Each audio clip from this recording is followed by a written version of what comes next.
په کابل او هرات ولایتونو کې د سترګو ناروغیو لرونکو کسانو لپاره په وړیا توګه د درمل اسانتیاوې رامنځته شوې. د ملک سلیمان خیریه بنسټ په مالي ملاتړ سره د افغاني سرې میاشتې او البصر نړیوالې مؤسسې له لوري د روان 1403 لمریز کال د جوزا له 3 څخه تر 9 نیټې پورې په کابل کې د افغاني سرې میاشتې په مرکزي روغتون کې او همدارنګه د جوزا له 10 څخه تر 14 به په هرات کې د هغه کسانو درملنه کوي چې د نه لیدو ستونزې او یا د سترګو نورې ناروغۍ ولري. دا پروژه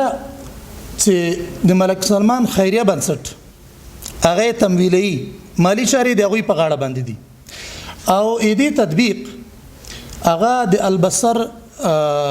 نړیواله مؤسسه د دې تطبیق د البصر د نړیواله مؤسسه او د سرې میاشتې له طریقه کیږي چې د البصر نړیواله مؤسسه د هغې عملیاتونه او د هغې لپاره د تداوي چارې په لاس لري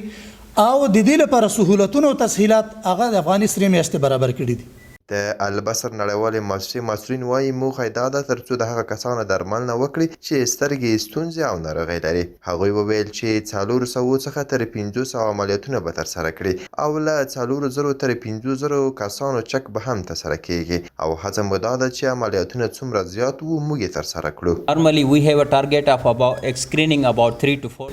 هدف کم که است عملیات کاتاراک یا پرده یا آب مروارید است که اینجا مقصد یا تارگت که است تقریبا از 400 تا 500 عملیات انشالله انجام میشه ولی در بخش اسکرینینگ یا هم چکاپ مریضا که است او از 4000 تا 5000 ما میتونیم ایره بکنیم و در حد اکثر ما میتونیم کوشش خود از زمین خود بکنیم که عملیات چقدر زیاد باشه ما میکنیم. Services that we can. د دغه روغتیایي پروژې د پلي کېدو نه هغه کسان چې سترګې کومې ستونزې یا ناروغۍ لري خوښي څرګندوي چې په وړیا توګه یې درملنه کیږي. سرې میاشتې هغه ته ډاکټرانو سره راغلم چې دغه د سترګو مشکل زما هغه کې معاینات یې وکړي د سترګو مشکل زما وکړي ما سره یو همکاري وکړي اقتصاد بیخي ضعیفه ده شخصي ډاکټر ته وصل نه کېږي دغلته رایګان هغه ده دغلته راغلی یم چې زموږ یو خدمت وکړي د سرې میاشتې د همکارانو ډاکټرانو ډېره مننه کوو چې دا زموږ ملک ته راغلي د خلکو خدمت کوي د مریضانو خدمت کوي د وطن خدمت کوي